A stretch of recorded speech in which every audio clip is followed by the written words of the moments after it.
Oi, meu nome é Margarete Borges e na aula de hoje eu vou falar sobre a administração pública, direta e indireta, sua organização e classificação.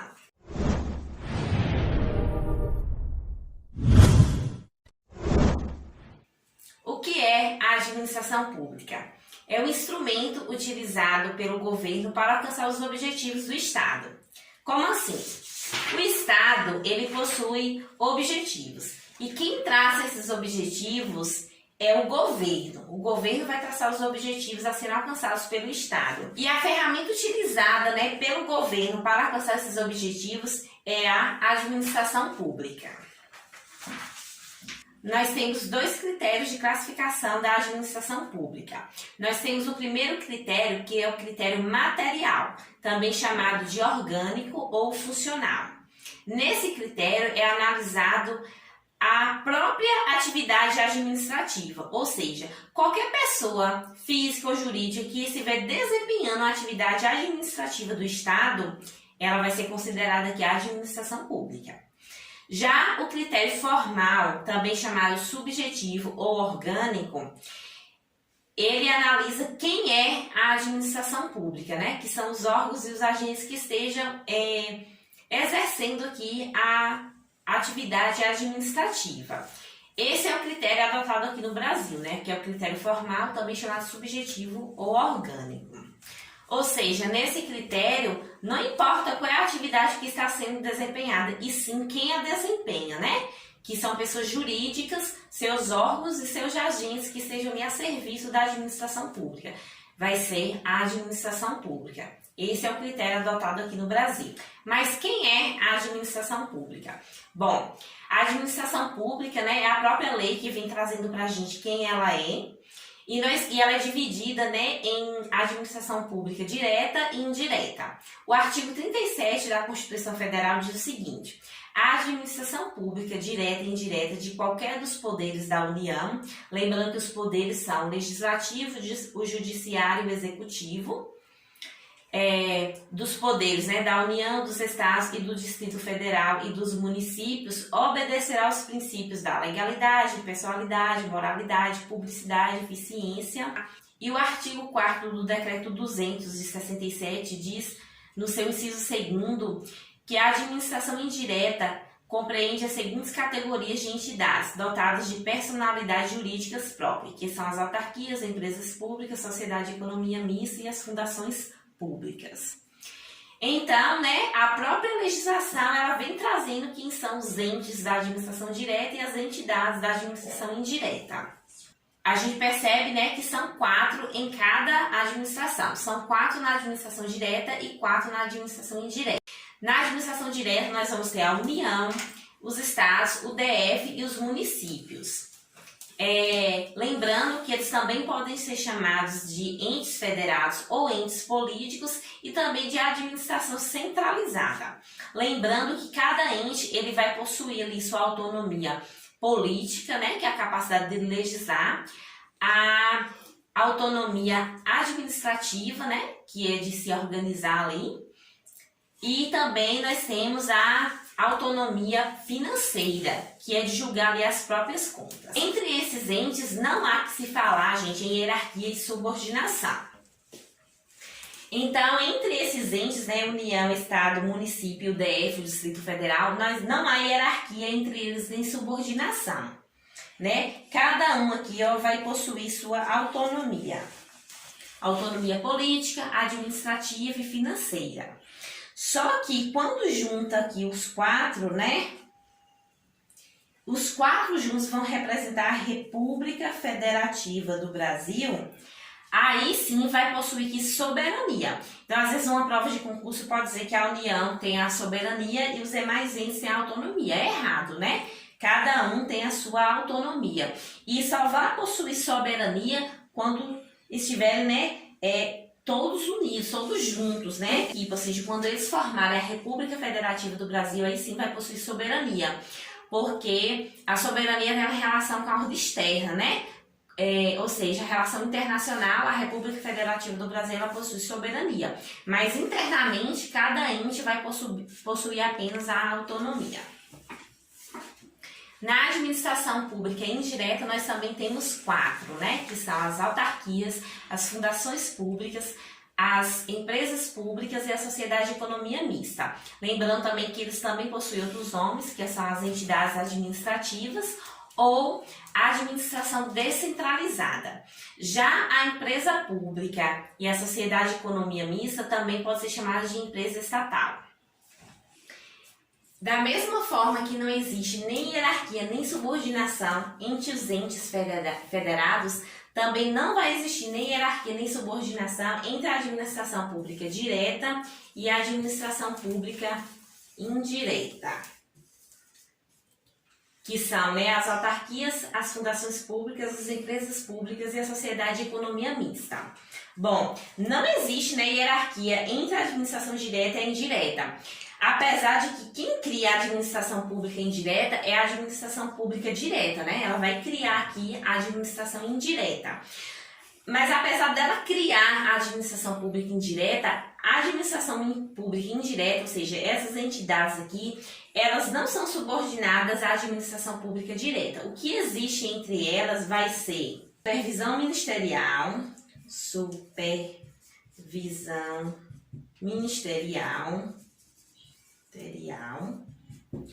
o controle finalístico,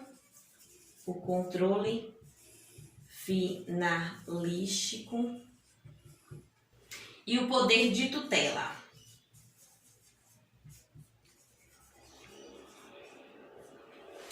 Por quê, né?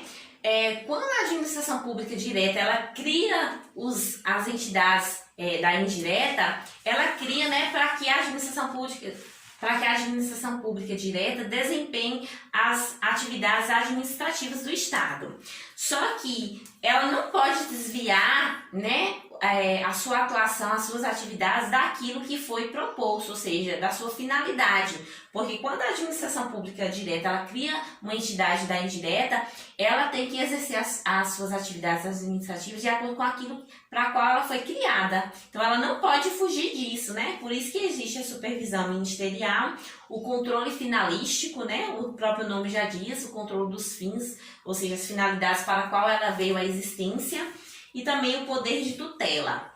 Então não existe subordinação, mas vai existir supervisão, né? Esse controle. Ou seja, a administração pública direta ela vai ficar de olho, né, na administração pública indireta.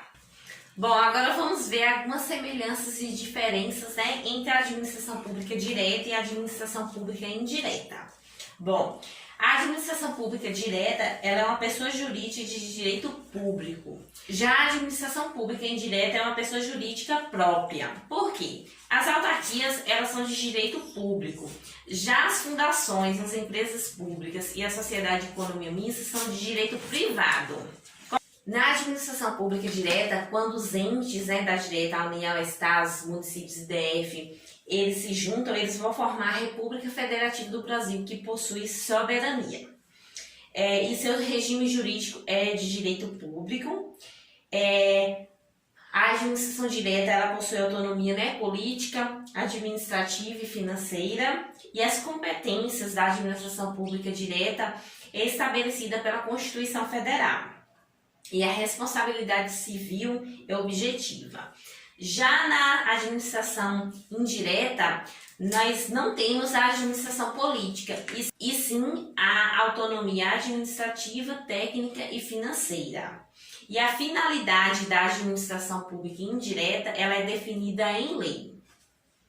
Agora nós vamos entender um pouquinho sobre o que é a centralização administrativa, a descentralização, a concentração e a desconcentração administrativa. A administração pública, né, as atividades da administração pública, quando elas estão aqui somente na administração pública direta, ela está centralizada. Como o nome já diz, né, ela está centralizada. Só que daí, né, a administração pública ela não dá conta de fazer tantos serviços públicos. Aí o que ela vai fazer? Ela vai criar os entes, né, as entidades administrativas da administração pública indireta, que a gente viu lá que são 4, né? Autarquia, empresa pública, fundação pública e sociedade de economia mista. Quando ela cria, né, a administração pública indireta para ajudar aqui, isso se chama descentralização, né? É a descentralização dos serviços, né? E ela cria aqui, ó, gente, pela lei, tá? Existem dois tipos de descentralização. Nós temos a descentralização por outorga legal, também chamada de descentralização técnica por serviços ou funcional. Que foi? Nesse tipo de descentralização por outorga legal, né, essa transferência ela é feita por lei, tá? Ela é feita por lei e não transfere apenas os serviços públicos, mas transfere também a titularidade e o prazo é indeterminado, ou seja, a administração pública direta cria a indireta por tempo indeterminado. E nós temos também um outro tipo de descentralização, que é a descentralização por delegação ou também chamada de por colaboração, né? Nesse tipo de descentralização, ela não é feita por lei, ela é feita por contrato. Na transferência ali não há transferência da titularidade, ou seja, a administração direta ela ainda continua, né, com a titularidade ali do serviço público, só que o serviço público ele é desempenhado aqui por uma outra pessoa, que pode ser tanto física como jurídica. E o prazo ele é determinado, né, ele já é estabelecido. E nós temos também um outro termo, né, que é a desconcentração.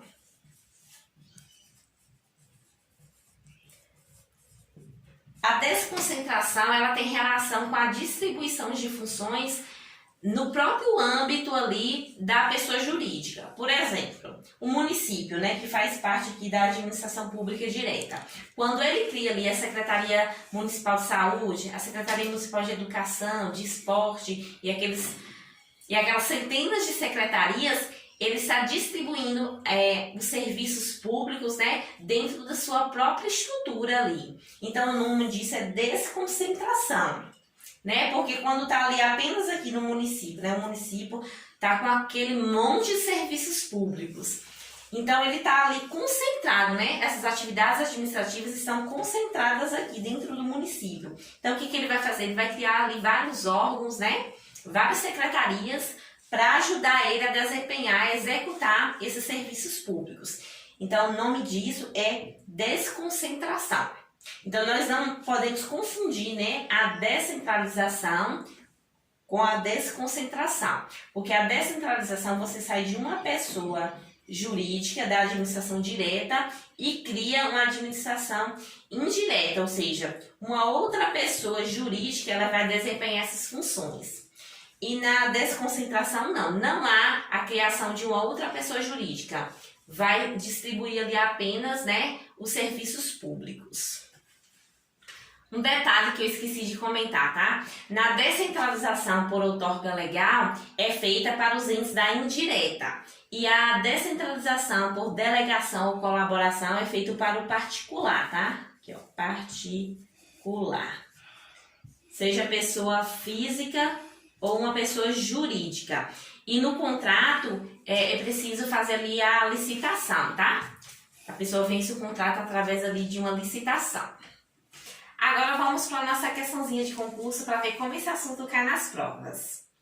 É uma questão do CESP de 2014. Pergunta o seguinte: com relação à descentralização e à administração indireta, assinale a alternativa correta. A descentralização por colaboração ocorre quando se transfere a execução de um serviço público a pessoa jurídica de direito privado já existente, conservando o poder público a titularidade desse serviço. Como nós vimos em aula, essa alternativa está correta. De fato, quando existe uma descentralização por colaboração, ou também chamada de descentralização delegada, né? Existe a descentralização aqui, né, do serviço público, ou seja, se transfere ali o serviço público, né, a atividade administrativa para um particular, só que a titularidade ela ainda continua pertencendo ali, né, à administração pública. Espero que tenham gostado da aula de hoje. Obrigada e até a próxima aula.